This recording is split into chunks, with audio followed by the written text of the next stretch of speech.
শুভ সকাল বন্ধুরা, সবাইকে জানাই আমার অনেক ভালোবাসা, সেই সঙ্গে বড়দের অনেক প্রণাম।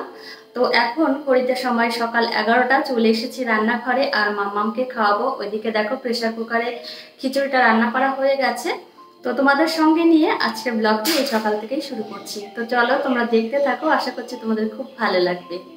মামামকে খাওয়াবো ভাবছিলাম, কিন্তু সেটা সম্ভব হয়ে ওঠেনি। বাড়িতে 3 জন মানুষ এসেছেন, তাদের জন্য একটু লেবু জল শরবত করব। এদিকে লেবু নিতে এসেছি, আর এই লেবু গাছটা আমাদের উঠানের সামনেই হয়েছে।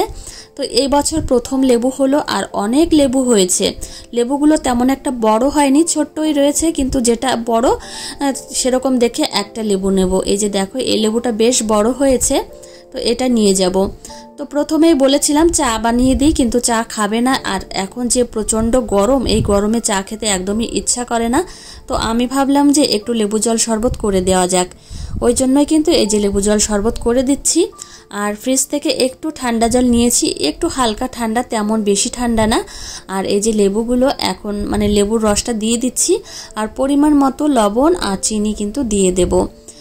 এই প্রচণ্ড গরমে লেবু জল শরবত যদি 1 গ্লাস খাওয়া যায়, তাহলে কিন্তু শরীরটা একদম ভেতর থেকেই ঠান্ডা থাকে।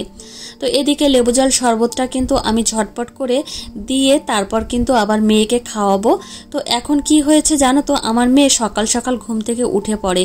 বিশেষ করে এই প্রচণ্ড গরমের জন্যই হয়তো সকাল সকাল উঠে পড়ে ঘুম থেকে। তো মেয়ে সকালে উঠেছে, ওকে সকালে একবার খাইয়েছি, আবার 11টা নাগাদ খাওয়াবো ভাবছিলাম, কিন্তু এই যে বাড়িতে লোক এসছেন জন্য আর হলো না। তো এই যে লেবু জল শরবতটা দিয়ে তারপর কিন্তু মামামকে খাওয়াবো। তো এই গ্লাসগুলো কিন্তু দোতলার রান্নাঘরেই ছিল, সেখান থেকে নিয়ে এসেছি। একটা বিষয় কিন্তু আমি বারবারই লক্ষ্য করেছি, যখন বাড়িতে কোনো লোকজন আসে তখন কিন্তু আমাদের এই গ্লাস বা বাটি বা চামচ যাই কিছু থাক না কেন আমাদের বেডরুমের মধ্যে থাকে, বেডরুমের মধ্যে বলতে শোকেসের মধ্যেই থাকে। তখন কিন্তু লোকজনের সামনে ওই জিনিসগুলো বের করে নিয়ে যেতে কেমন একটা লজ্জা লাগে। কিন্তু এইসব জিনিস যদি রান্নাঘরে থাকে তাহলে কিন্তু বের করতেও লজ্জা লাগে না, আর লোকজন কিন্তু দেখেও না। তো এই হচ্ছে একটা ব্যাপার। তো এই যে আমি মাম্মামকে এখন খিচুড়ি খাওয়াবো। খিচুড়ি এই যে দেখো বাটিতে নিয়ে নিচ্ছি, আর একটু পাতলা পাতলা একটু ঝোল ঝোল টাইপের করেছি। তো এটা একটু খাইয়ে দেব। এখন যে পরিমাণে গরম পড়ছে, ওই জন্য কিন্তু একটু ঝোল ঝোল টাইপের খাবারই মাম্মামকে বেশি করে খাওয়াচ্ছি। মাম্মামকে খিচুড়ি খাওয়ানো হয়ে গেছে, চলে এসেছি রান্নাঘরে। এসেই এই যে বাসন কোসনগুলো ধুয়ে একবারে পরিষ্কার করে রাখবো। কাচের গ্লাস রয়েছে, জগ রয়েছে, প্লেট রয়েছে, সেই সঙ্গে কিন্তু ট্রেও রয়েছে। আর এই সমস্ত জিনিস কিন্তু আমার খুবই পছন্দের, ভেঙে গেলে কিন্তু আমার খুব মায়া লাগে। আর একটা জিনিস জানো তো, সবগুলোর একটা সেট থাকে, বা 6 পিস থাকে, 5 পিস থাকে, তার মধ্যে যদি একটা জিনিস ভেঙে যায় তাহলে কিন্তু মন থেকে অনেকটা কষ্ট পাই আমি। আর এই যে এই ট্রেটা কিন্তু আমি কিনেছিলাম, এর সঙ্গে আর একটা ট্রেও কিনেছিলাম সরু টাইপের, একটু লম্বা। সেই ট্রেটা না ভেঙে গেছে, আমার শাশুড়ি মার হাত থেকে পড়ে ভেঙে গেছে। আমার খুব কষ্ট লাগছিল, খুব শখ করে কিনেছিলাম। তো যাই হোক, ভেঙে গেছে, আর কি করা যাবে। তো এদিকে গ্লাসগুলো আমি এইভাবে উপর করে রাখছি, আগে জল ঝরে যাক, তারপর কিন্তু আমি দোতলা রান্নাঘরে রেখে আসব। মাম্মামকে এই যে স্নান করিয়ে নিয়ে এসেছি ঘরে। আর এই যে আজকে মাম্মামকে কিন্তু শ্যাম্পু করিয়ে দিয়েছি। এত পরিমাণে গরম, আর গাটা কেমন একটা আঠা আঠা হয়ে গেছে, ওই কারণে যে শ্যাম্পু করিয়ে দিই। শ্যাম্পু করালাম, আর ওর অনেকটা ফ্রেশ লাগছে। আর এই গরমের দিনে 3-4 দিন পর পরই কিন্তু একটু শ্যাম্পু করিয়ে দিতে হয়। আমাদেরই কিন্তু মাথা একদম ঘেমে নোংরা হয়ে যায়, আর ওই জন্যই কিন্তু বাচ্চাদের একটু পরিষ্কার পরিচ্ছন্ন রাখতে হয়। আর মেয়েকে কিন্তু এখন প্রত্যেক দিন একটু কাজলের টিপ দিচ্ছি। আর মেয়ে এমনিতে আমার টিপ তো পরেই, আর ওকে কিন্তু এই কাজলের টিপ যখন পরিয়ে দিই, ও কিন্তু চুপচাপ একদম শান্তভাবেই কিন্তু বসে থাকে। তো এই যে মেয়েকে রেডি করানো হয়ে গেছে, এখন ওকে ঘুম পাড়াবো। আবার আমরা যাব একটা শ্রাদ্ধ বাড়িতে। এখন ঘড়িতে সময় দুপুর 2টো, আর এই যে আমি রেডি হয়ে গেছি। মাম্মামও ঘুম থেকে উঠে গেছে। ওকে প্রথমে ভেবেছিলাম নেব না, তো ও কান্নাকাটি জুড়ে নিয়েছে, ওই জন্য কিন্তু ওকে আবার রেডি করিয়ে দিয়েছি। তো এই যে মাম্মাম তো কান্না করছে আমার পায়ের কাছে দাঁড়িয়ে, তো ওকে নিয়ে যেতে বাধ্য হচ্ছি। দেখো চোখ মুখ ফোলা রয়েছে, এই মাত্রই ঘুম থেকে উঠেছে। তো ওকে নেব না, এত রোদ্দুর, আর শরীরটা খারাপ রয়েছে একটু। তো এখন অনেকটা ভালো, তো একটু দুর্বল রয়েছে, ওই জন্য ভাবছি যে নেব না, কিন্তু এত পরিমাণে কান্না করছে, ওই জন্যই বাধ্য হয়ে এই যে নিয়ে যাচ্ছি। তো তোমাদের দাদা ভাই হাতে একটা ছাতা নিয়েছে, বলল মাম্মামকে সঙ্গে নিয়ে যাচ্ছি, আর এত প্রচণ্ড রোদ্দুর, তো ছাতাটা মেলে মানে মাথার ওপর ধরে তারপরেই যাব। তো আস্তে আস্তে করে বাইক চালাবে। আর আমাদের বাড়ি থেকে ওই শ্রাদ্ধ বাড়ি দূরত্ব 1 কিলোমিটার। তো এই যে মাম্মামকে নিয়েই এখন যাব। তো এই যে চলে এসেছি, এসেই কিন্তু একদম বসে পড়েছি খেতে। তো একদম ফাঁকা রয়েছে, আর বাড়ির লোক বলল কি যে মামি বসে পড়ো, ওই জন্যই কিন্তু এই যে বসে পড়েছি। আর মাম্মাম রয়েছে ওর বাপির কোলে, তো ওর কাকা খাচ্ছে, বলল কি যে কাকার সঙ্গে বাড়িতে পাঠিয়ে দেবে। এদিকে খাওয়া দাওয়া কিন্তু কমপ্লিট হয়ে গেছে। আর এই যে আমার কাকি শাশুড়ি, সবার সঙ্গে একটু কথা বলছিলাম, আর বেশ ভালোই লাগছিল, অনেকদিন পরে সবার সঙ্গে দেখা হলো। এই যে আবার বাড়িতে যাচ্ছি, মামাম তো আগে আগেই চলে গেছে ওর কাকার সঙ্গে, আর এখন আমরা দুজনে যাচ্ছি। এখন ঘড়িতে সময় বিকাল 5টা, চলে এসেছি রান্নাঘরে। আর এদিকে চিকেনগুলো ছোট্ট ছোট্ট কিমার আকারে করে নিয়েছি। এখন আমি ভাবছি একটু চিকেন পকোড়া করব। তার জন্য এই যে রসুন কুচিয়ে নিয়েছি, লঙ্কা কুচিয়ে নিয়েছি, আর একটু পেঁয়াজ, সেই সঙ্গে আদা আর লেবু। তো লেবু আমি চিপে একটু রস দিয়ে দিলাম, আর একটু ম্যারিনেট করে রাখবো কিছুক্ষণের জন্য, তাহলে কিন্তু মাংসটা অনেকটা নরম এবং সফট হবে। তো বাড়িতে যেহেতু তৈরি করছি, ওই জন্যই কিন্তু বাড়ির মতোই তৈরি করব, তেমন বেশি কিছু দেব না। এদিকে মাংসের কিমার মধ্যে আমি একটু কাঁচা লঙ্কা কুচি দিয়েছি, সেই সঙ্গে রসুন কুচি দিয়েছি, পরিমাণ মতো লবণ দিলাম, স্বাদ অনুযায়ী হলুদ দিলাম, আর একটু সর্ষের তেল দিয়েছি। আর তো লেবু তো দিয়েছি, আর এখন আদা একটু গ্রেট করে নিচ্ছি। তো এইভাবেই ম্যারিনেট করে আমি কিছুক্ষণের জন্য রেখে দেব, আর কিন্তু একটু পেঁয়াজও দেব। তো তারপরেই কিন্তু আমি চিকেন পকোড়াগুলো তৈরি করে নেব। তোমাদের তো আগেই বলেছি আমার কিন্তু রান্নাবান্না করতে বেশ ভালো লাগে, বিশেষ করে বিভিন্ন ধরনের আইটেম করতে কিন্তু আমার খুব ভালো লাগে। তো আজকে আমি এই যে চেষ্টা করছি যে চিকেন পকোড়া করা, দেখা যাক কতদূর কি হয়। তো এদিকে আমি একটা ডিম ভেঙে নিয়েছি। তো আধ ঘন্টা পরে যে আমি চলে এসেছি, এসেই কিন্তু ডিম দিয়ে দিয়েছি।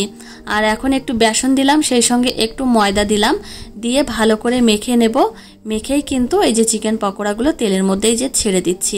তেল কিন্তু তেমন বেশি গরম হবে না, একটু হালকা গরম হবে। এই তেলেই কিন্তু পকোড়াগুলো আস্তে আস্তে করে ভাজতে হবে, তাহলে কিন্তু পকোড়াগুলো একদম মানে ভেতর থেকেই ভালো হবে। তো বেশি জাল দিতে গেলে কি হবে জানো তো, ওপরটা পুড়ে যাবে, ভেতরটা কিন্তু আবার কাঁচা থাকবে। ওই জন্য ধীরে ধীরে জাল দিয়ে পকোড়াগুলো ভাজতে হবে। একটা কথা মনে পড়ে গেল, এই পকোড়া তৈরি করছি এখনই কিন্তু কথাটা মনে পড়ে গেল। লকডাউনের সময় কিন্তু আমরা সকলেই বাড়িতেই থাকতাম, তখন কিন্তু বিভিন্ন ধরনের রান্নাবান্না করতাম, বিশেষ করে এই পকোড়া টাইপের জিনিসগুলো বেশি বানাতাম। তো সিঙ্গাড়া বানাতাম, এই পকোড়া বানাতাম, পেঁয়াজি বানাতাম, সেই সঙ্গে কিন্তু বেগুনের চপ বানাতাম, অনেক কিছু বানাতাম। কিন্তু এখন সেইগুলো প্রায় ভুলেই গেছি, করতেই ইচ্ছা করে না। তো এখন এক একটা করে জিনিস বানাবো এবং তোমাদেরকে দেখাবো। প্রথম খোলা ভাজা হয়ে গেছে, এইগুলো তোমাদের দাদাভাইকে প্রথম দিয়ে আসবো, ও আগে টেস্ট করে দেখবে যে কেমন হয়েছে। তো তারপরে কিন্তু এই যে এই প্লেটটা শ্বশুরমশাইকে দিয়ে আসবো। এর সঙ্গে কিন্তু একটু টমেটো সস দেব, এতে কিন্তু টমেটো সস দিয়ে খেতে বেশ ভালো লাগে, আমার তো খুব ভালো লাগে। তো এই যে এই প্লেটটা আমার শ্বশুরমশাইকে দিয়ে আসবো, আর সবাইকে কিন্তু ঘরে ঘরে দিয়ে আসতে হয় এইভাবেই। আর সঙ্গে একটু চা বানাবো।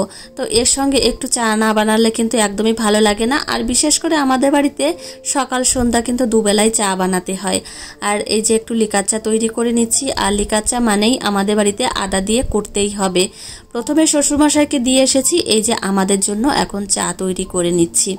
তো এই হচ্ছে ব্যাপার, চা কিন্তু আমাদের সঙ্গে একদম অঙ্গ প্রত্যঙ্গভাবে জড়িয়ে গেছে। চা খেতে খেতে আমাদের কিন্তু একটা অভ্যাসে পরিণত হয়ে গেছে। তো যাই হোক, তোমাদের দাদাভাইকে জিজ্ঞাসা করেছিলাম যে কেমন হয়েছে পকোড়াগুলো, তো ও বলল সত্যি খুব ভালো হয়েছে, যে তুমি এত ভালো পকোড়া বানিয়েছো, তাহলে কিন্তু বাজার থেকে আর কিনে আনা লাগবে না, বাড়িতেই করতে পারবে।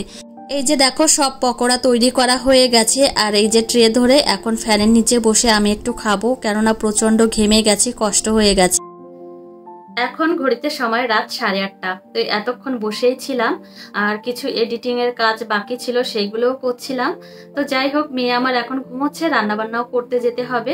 আর সারাদিনে আজকে যেহেতু রান্নাবান্না হয়নি, ওই কারণে একটু আগেই যেতে হবে, আর না হলে প্রত্যেকদিন 9টার দিকেই রান্না করতে যাই। আর আমার মেয়ে ঘুমোচ্ছে, ও আধ ঘন্টা পরেই কিন্তু উঠে যাবে। ওর শরীরটা তেমন একটা ভালো লাগছে না, আর বিশেষ করে এত গরম পড়েছে, তো ওই কারণেই কিন্তু কেমন একটা ঝিমিয়ে পড়েছে। তো যাই হোক, আমি এখন যাব রান্না করতে। আর এই প্রচন্ড গরমে সত্যি কথা বলতে রান্না করতে যেতেও ইচ্ছা করে না, কিন্তু খেতে হলে তো রান্না করতেই হবে। তো চলো তোমরা ভিডিওটি দেখতে থাকো। রান্নাঘরে চলে এসেছি, রান্না বান্নাও কিন্তু শুরু করে দিয়েছি। এদিকে রুটি বানাচ্ছি আর একদিকে কিন্তু দুধ জাল বসিয়ে দিয়েছি। তো এইভাবেই ছটপট করে রান্নাটা কমপ্লিট করব। আর রাত্রে আবার একটু তরকারিও করতে হবে, বাবা সকালবেলা মাছ এনে রেখেছিল। তো যাই হোক, তোমাদের যেটা বলবো, মামামকে গতকাল ডক্টর দেখিয়েছিলাম। তো তোমাদেরকে বলেছিলাম যে মামামের টনসিল হয়েছে, কিন্তু মামামের টনসিল হয়নি, মামামের গ্ল্যান্ড ইনফেকশন হয়েছিল।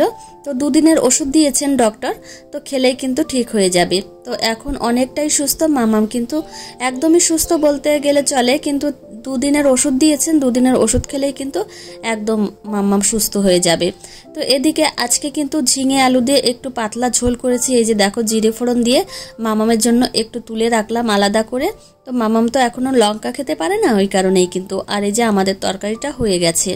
এই তীব্র গরমে সত্যি কথা বলতে এরকম একটু হালকা পাতলা তরকারি আর সবজি খেতেই কিন্তু ভালো লাগে।